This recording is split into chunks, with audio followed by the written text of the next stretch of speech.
On ouvre quand même cette édition tout d'abord avec la météo et un temps aujourd'hui plus nuageux qu'hier. De belles éclaircies toutefois attendues cet après-midi et le renforcement du vent jusqu'à 70 km/h en rafale. Les températures sont stables et toujours aussi douces. 12 degrés de prévu tout à l'heure au maximum. On en reparle avec les prévisions complètes de Météo Service après le journal. Mais bien sûr, l'information à la une ce mardi, c'est cette importante journée de grève et d'action sociale aujourd'hui partout en France et dans le Grand Lille. Fonctionnaires, enseignants, chauffeurs de taxi et contrôleurs aériens sont mobilisés. La journée s'annonce très difficile sur les routes dès ce matin avec des barrages filtrants organisés par les taxis autour de l'aéroport de Léquin et des gares Lille-Europe et Lille-Flandre. C'est le cas depuis 6h30 ce matin et jusqu'à 10h30 tout à l'heure. D'importants ralentissements sont donc à craindre dans ces secteurs.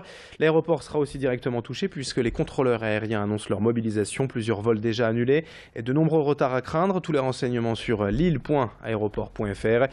Et dans les rues du centre de Lille aujourd'hui, on retrouvera deux manifestations distinctes ce matin à 11h. Les enseignants porte de Paris et les fonctionnaires place de la République. Les profs manifestent contre la réforme du collège prévue pour la rentrée prochaine et aussi contre le gel des salaires depuis 2010.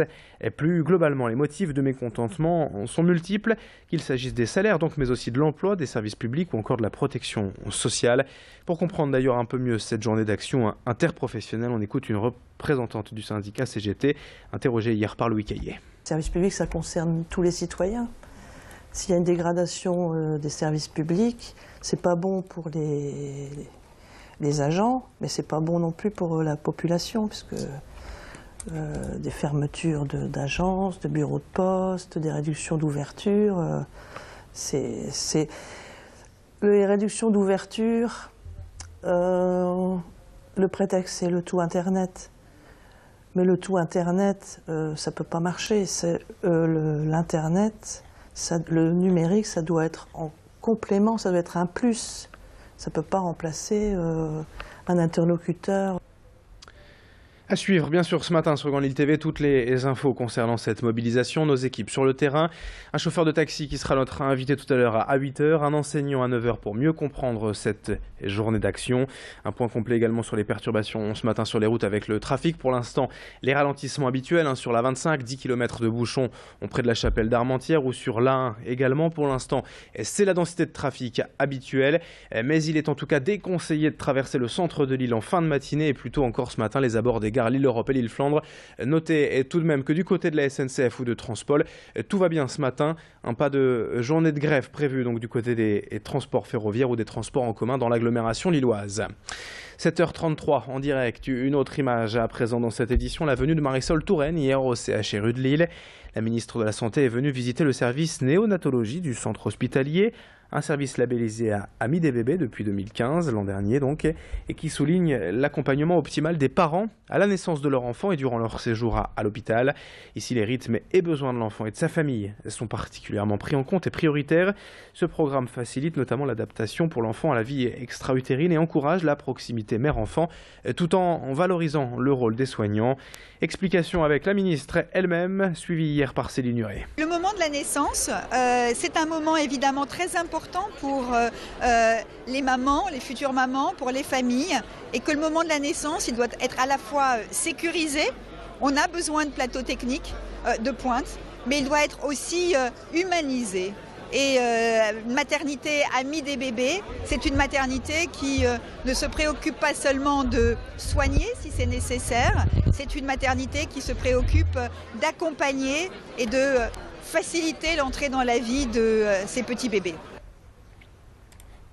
L'info en bref également dans cette édition avec l'étudiant villeneuvois de 19 ans qui a braqué jeudi soir dernier le monop de la rue Fédherbe, mis en examen hier pour tentative de vol à main armée et séquestration.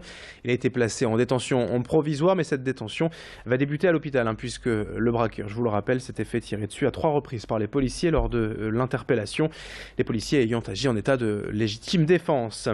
Dans ce journal, d'autres images pour évoquer aussi le forum de la cybersécurité, hier et aujourd'hui à l'île Grand Palais, et la 8e édition de ce rendez-vous pour plus de 4350 participants et professionnels du secteur. Aujourd'hui, la cybercriminalité explose. Cela représente 177 000 attaques quotidiennes à travers le monde. Un chiffre en hausse de 38% en 2015 et contre lequel il faut agir tous ensemble. C'est l'idée même du rapport remis hier au commissaire européen chargé de l'économie numérique. Aujourd'hui, la protection des données stockées sur les serveurs, terminaux ou sur le cloud est capitale. Et pour cela, il faut agir ensemble. Le rapport préconise une labellisation européenne des sociétés de cybersécurité, des certifications et des critères communs. Explication avec un spécialiste au micro de Xavier Sidi. Il y a énormément d'investissements de la part des entreprises pour s'équiper en matière de sécurité informatique, mais malheureusement, les hackers sont de plus en plus au fait de différentes vulnérabilités de sécurité qu'il y a dans différents produits, mais également sur le facteur humain qui est malheureusement aussi le maillon faible en termes de sécurité.